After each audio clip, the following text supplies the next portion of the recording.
Finance Minister Tito Mboweni today lamented the shameful and exploitative acts of corruption during the COVID-19 pandemic. SAA also receiving a bailout of 10.5 billion rand as every other department is shaved off millions from its allocations. That is, the government will also be relying on a wage freeze as the main pillar to achieve its debt consolidation target, which Treasury says is crucial if South Africa is to avoid a debt crisis. Well, to get reaction tonight from the business sector, I'm joined by Business Unity South Africa's Vice President, Martin Kingston, and Jakkie Cilliers is the Head of African Ventures and Innovation at the Institute of Security Studies. Thank you both for your time tonight. Martin, let me begin with you. General impressions from business around this medium-term budget speech.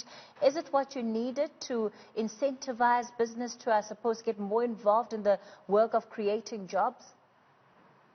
Well, Cathy, it's a very honest assessment of the predicament that's facing the country. And we all need to understand just how dire the circumstances are. The figures were very bleak, and they're going to be for the foreseeable future. And what we've been consistently saying as a social partner, in the context of the discussions we've had at NEDLAC and elsewhere, is that if we don't pool our resources, we're not going to be able to embark upon the type of economic growth trajectory that's necessary, inter alia, to address the debt crisis that the Minister highlighted as a major challenge which could crystallize 3 or 4 years from now. So I believe that it was a very frank and accurate assessment of our challenges. The key is going to be whether or not we can move into implementation, as we've been discussing with government, with Labour and indeed with civil society, and give the necessary force to the action plan to ensure that we can actually reduce our expenditure, increase our revenue as a country, and ensure that those who have been the most alienated from economic inclusion are fully incorporated into an appropriate trajectory going forwards.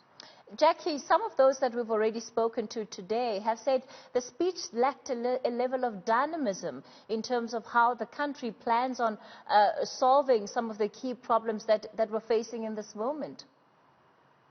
Yes, well, I mean, there have been a number of plans, and I think we suffer from a bit of plan fatigue, particularly in this period of COVID.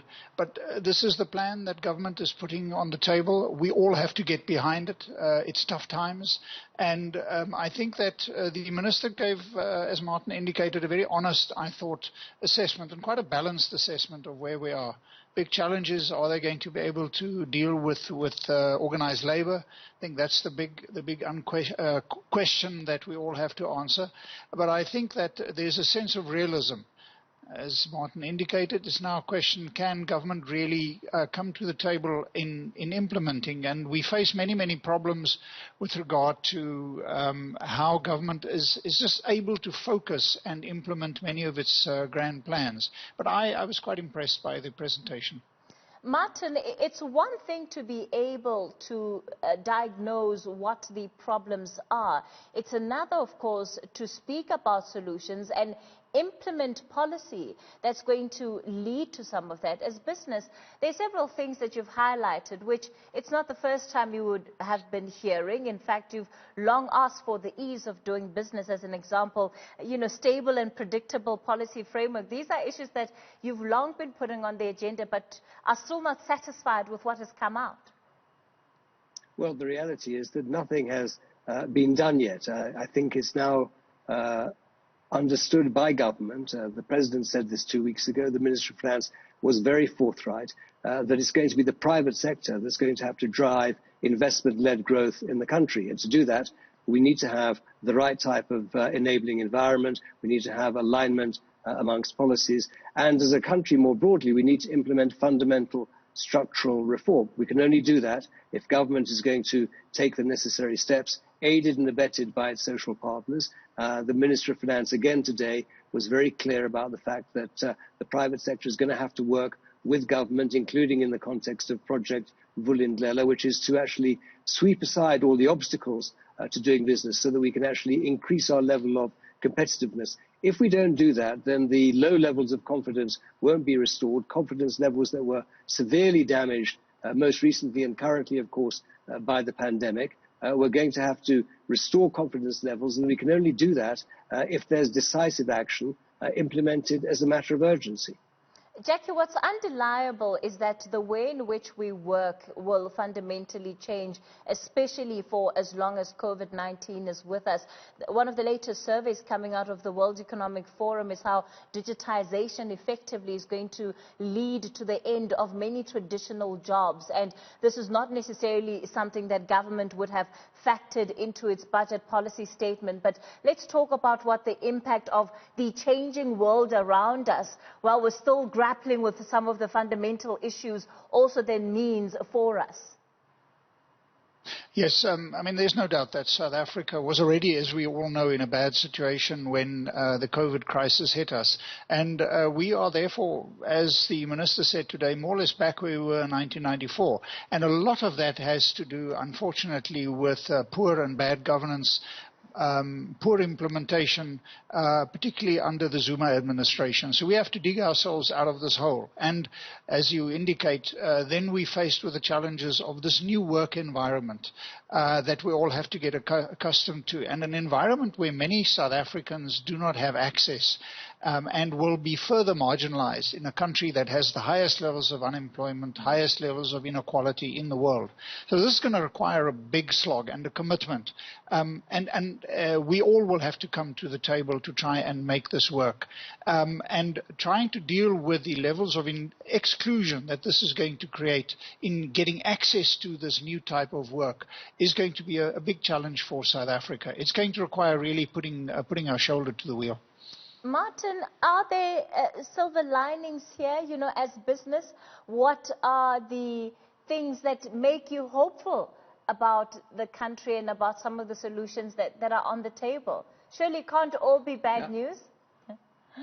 No, I think there are indeed silver linings. I think it is helpful that the Minister and his team are as honest and transparent as they are. They haven't hidden any of the truth from us.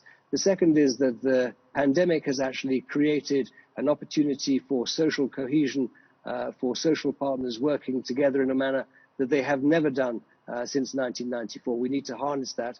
As Jackie says, we're all going to have to make sacrifices. The private sector has made very significant sacrifices already, and there'll need to be a further belt tightening. The third is that there are some steps that have already been taken, whether it be announcing the time frame for the release of spectrum, addressing the issues about visas, particularly specialist school visas, starting round 5 for the renewables programs. All of those have been launched now. We just need to make sure that they get implemented as a matter of urgency. The same thing with respect to the infrastructure program, where we have sustainable infrastructure. And finally, I have to say, the government's stated commitment, both by the President and by the Minister of Finance, to fundamental structural reform. It's an absolutely key requirement, but we're now working through that in detail with government, and I'm very optimistic that we'll start to see light at the end of the tunnel, as you said. Some of the things that you mentioned, just like the auctioning of spectrum, Martin, that's low-hanging fruit. It's something that should have been done a long time ago. It should indeed have been done a long time ago, and I believe that the day of sort of reckoning has now arrived. There's no doubt whatsoever that in our engagements with government, they fully acknowledge the need now to accelerate it. There's no point in looking backwards. Jackie's absolutely right. We've had, a dozen lost years when we could have made very significant progress. We've now got to put our collective shoulders to the wheel and address things that could have been dealt with many years ago and in a much more efficient manner. Now we're going to have to make greater sacrifices as a consequence. All right, Jackie, let me end off with you then. The silver linings for you out of this speech? I think that what we have seen once again is South Africa coming to the brink and then at the last minute doing what we all know should have been done. And this is really a call to government to change the way that it works. This slow pace of sort of a snail trapped in grease at which we execute our governance. This cannot no longer be the case. On energy, on electricity, on reform, we really need to speed up the way we work. And this is largely lies within the domain of government. And we hope that this will change the way this slow process of consolidation and consultation within government cannot carry on.